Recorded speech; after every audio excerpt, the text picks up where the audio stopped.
네, 안녕하십니까. 우리 정치 모임의 유명종입니다. 논란이 되는 차별금지법. 지금은 사실 크게 사회적으로 이슈화되지는 않고 있습니다. 코로나 팬데믹 때문에 사실은 이 차별금지법은 크게 지금 쟁점화되지는 않고 있는데, 지속적인 사회 갈등의 요소가 바로 이 차별금지법 논란이 될 것으로 예상을 하고 있습니다. 그래서 이번에 다준다 연구소와 우리 정치 모임에서 이 부분에 대해서 조금 심도 있게 다뤄보고자 하는 것입니다. 차별과 갈등이라고 하는 주제로 한번 말씀을 좀 드리겠습니다. 차별금지법은 역사가 꽤 오래됐습니다. 2007년부터 노무현 정부, 이명박 정부, 문재인 정부, 그리고 이르기까지 한 10년 이상, 13년 이상 이렇게 차별금지법이 발의가 됐다, 폐지됐다, 발의가 됐다, 폐지됐다 이런 내용이고요. 그리고 내용은 사실은 이번에 있는 정의당 장혜영 의원 발의안이 그 전에 있었던 발의안들에 비해서 더 진보적이냐, 그렇진 않다.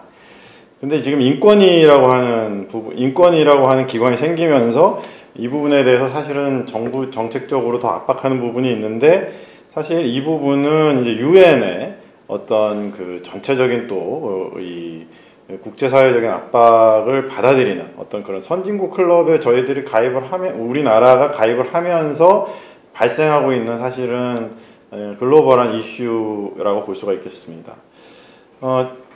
사실 차별금지법에 대해서 다른 조항은 사회적 갈등을 거의 유발하지 않습니다. 그러니까 기독교인들이 차별을 옹호한다 이런 건 사실 악의적인 부분이고요. 사실 모든 부분에 있어서의 갈등은 거의 없는데, 다만 성적 지향과 성별 정체성이라고 하는 이 부분이 핵심적인 갈등을 유발하고 있죠. 그래서 결국은 동성애와 제3의 성, 이 부분, 그래서 결국은 남성과 여성의 사회적 상식을 변화시키려고 하는 시도가 바로 포괄적 차별금지법 갈등의 쟁점입니다. 그래서 4번에 있는 성적 지향이란 이성애, 동성애, 양성애 등 감정적, 호의적, 성적으로 깊이 끌릴 수 있는 친밀한 성적인 관계를 맺거나 맺지 않을 수 있는 개인의 가능성, 굉장히 구체적으로 차별금지 법안에 이렇게 명기가 되어 있습니다. 그리고 성별 정체성은 자신이 인지하는 성과 타인이 인지하는 성에 일치하거나 불일치하는 상황을 포함한다. 이제 이 부분인데요.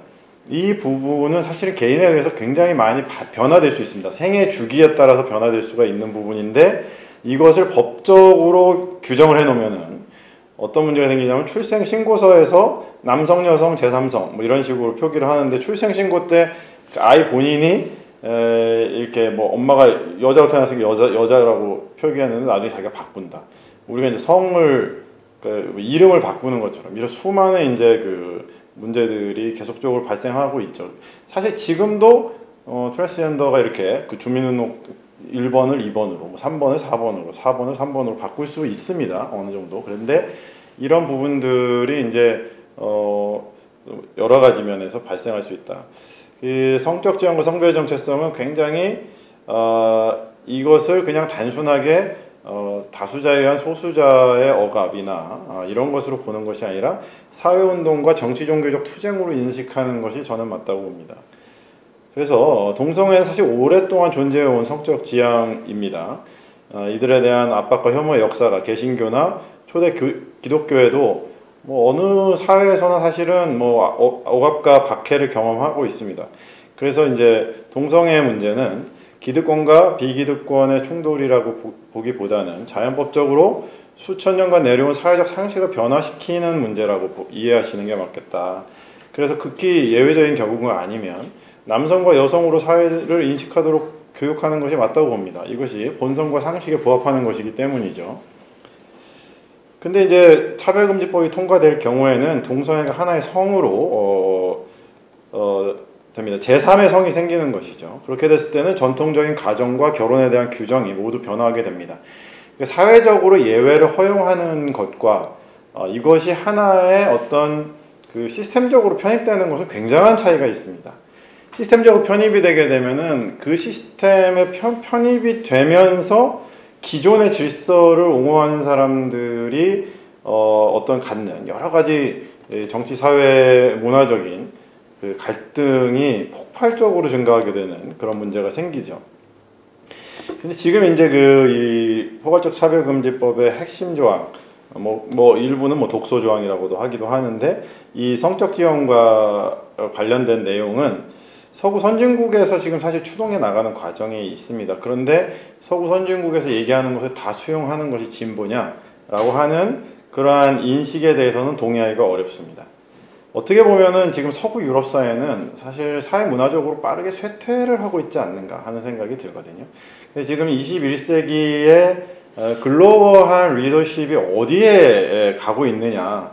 이제 20세기 후반에까지는 이제 미국 주도, 북아메리카 쪽으로 이제 글로벌한 주도권이 있었고, 거기에 이제 영국과 서구 유럽이 계속적인 기득권을 형성했다고 한다면, 지금 빠르게 동아시아 쪽으로 넘어오고 있는데, 이 동아시아는 동양에 여러 가지 전통적인 부분이 있다는 것이죠.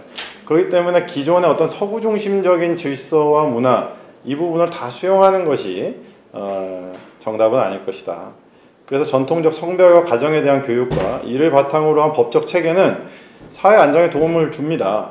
이것을 강제로 변형시킬 때는 소수에 의한 다수의 역차별과 정서와 감정적 억압에 시달릴 수 있다. 이게 이제 소프트한 억압이라고 볼 수가 있는데요. 이제 과거에 이제 군부 독재 시대에는 이제 하드한 억압이 있었다고 한다면, 지금 이제 현 진보 집권 하고 있는 현 정부에서는 사실 소프트한 억압들이 계속적으로 되고 있는 부분이 있습니다. 그래서 이 포괄적 차별금지 법안이 법으로 제정될 경우에는 소수에 의한 다수의 역차별이 발생될 가능성이 있다. 그래서 앞서 언급한 그런 이유 때문입니다.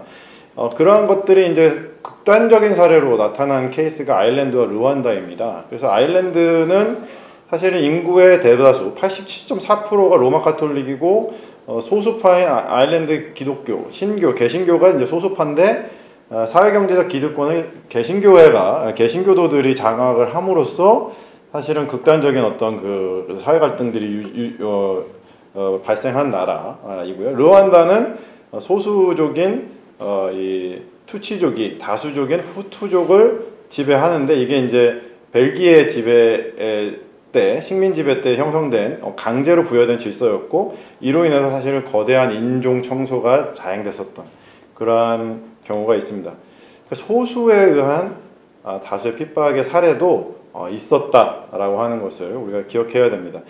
이게 어떤 문제가 발생하냐면 사회적 갈등이 극단화됩니다. 사실은 이제 소수 이런 것들이 이제 그 세르비아 부분에서도 발생한 부분이고요. 그래서 이 사회 안정을 역행할 수 있는 부분이 있다. 그래서 쟁점 세 번째는 처벌 조항입니다. 사실 법이기 때문에, 차별을 금지했기 때문에 금지한 것을 어기면 처벌을 받게 돼 있죠. 사실 법에 의한 이 질서의 맹점은 뭐냐면, 법으로 하면은 뭐 그런 거 아니겠습니까? 타협의 여지를 없애버립니다. 그래, 법대로 해, 이렇게 되는 거죠. 법대로 하면 뭐가 생기냐면은 누군가는 불법을 저지르게 되는 것이고, 불법을 저지르면은 처벌이 따르는 것이 법치 국가입니다. 그렇기 때문에 이게 법안화되는 순간 수많은 불법을 저지르는 사례들이 폭주할 것이다. 그래서 차별금지법은 합리적인 이유 없이 성별 등의 이유로 고용, 재화, 용역 등의 공급이나 이용, 교육기관의 교육, 직업, 훈련, 행정 서비스 제공이나 이용에서 분리, 구별, 제한, 배제, 거부 등 불리하게 대우하는 행위를 차별로 금지한다라고 명기가 되어 있는데요. 너무나도 포괄적이라서, 정말 너무나도 포괄적이고, 차별하는 내용도 너무나도 자의적 해석이 가능할 정도로 많습니다. 그렇기 때문에 이게 이제 눈에 걸면 뭐 이혈령, 비혈령 이렇게 되는 거예요. 귀에 걸면 귀걸이, 코에 걸면 코걸이. 이렇게 오도될 가능성이 많다. 그래서 우리나라의 법적 체계는요, 포괄적 체계가 아닙니다. 우리나라 법적 체계는 개별적 체계입니다. 부동산 규제도요, 20번에 걸쳐서 핀셋 규제를 할 정도로 개별적인 규제를 법안화하는 것이 사실 우리나라의 어떤 법 체계인데, 지금 이 차별금지에 대해서는 우리나라 법책에 맞지도 않는 포괄성을 부여함으로써 법적 해석에 대한 자의성을 굉장히 많이 부여했다라고 하는 부분이 문제가 될 수가 있습니다.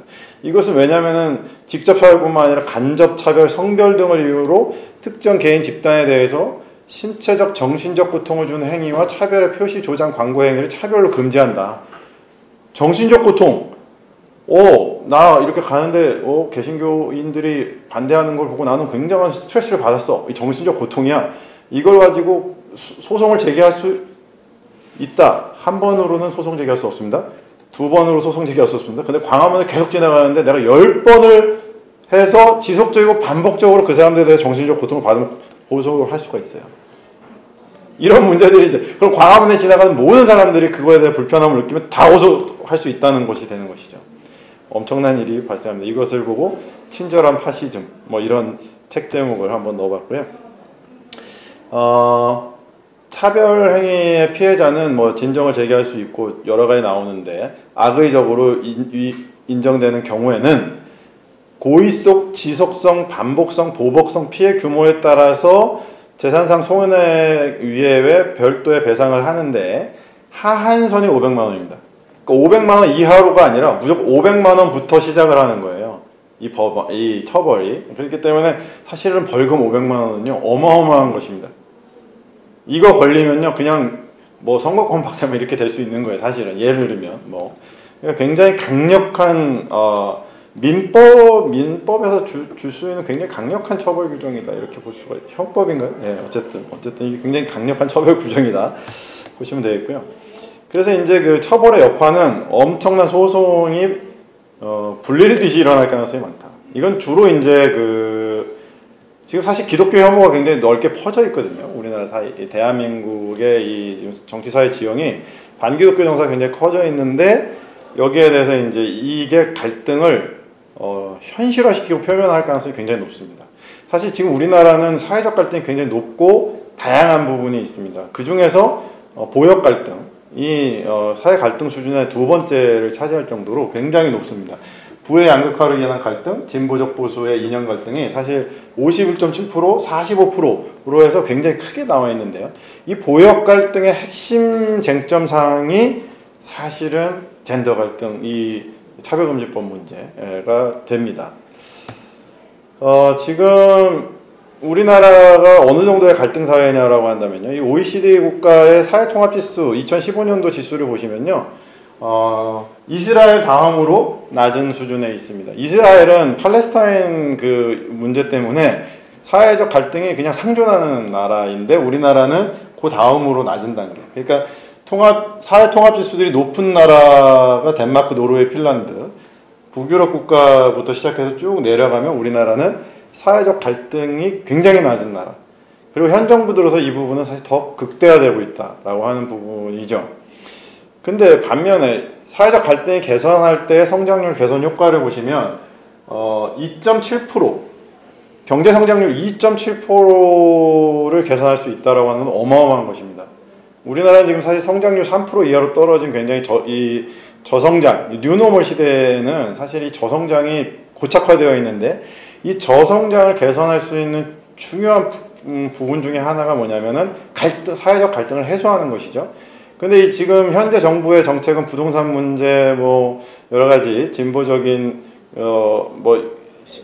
의료계 문제, 또 이번에 이제 젠더 문제 이런 것들을 통해서 사회적 갈등을 조장하는 방향으로 지금 정책 방향이 가고 있기 때문에 사실 굉장히 우려스럽다라고 생각이 됩니다. 방향은 어떻게 되냐면 법은 최후의 수단으로 남겨둬야 된다. 모든 것을 법제화하는 것은 그거야말로 후진적인 나라, 미성숙한 나라라고 볼 수가 있다라고 하는 것이죠. 그래서 상호 비방과 혐오와 도발을 멈춰야 됩니다. 예를 들어서 퀴어 축제에서 저렇게 하면은요, 개신교도들이 이렇게 나와서 반대를 하는 거예요. 그러니까 저렇게 안 나오면 이렇게 반대 안 할 수도 있습니다. 그러니까 퀴어 축제에도 굉장히 오래된 것인데 결국 서구 문화를 그대로 받아들인 부분이 있거든요.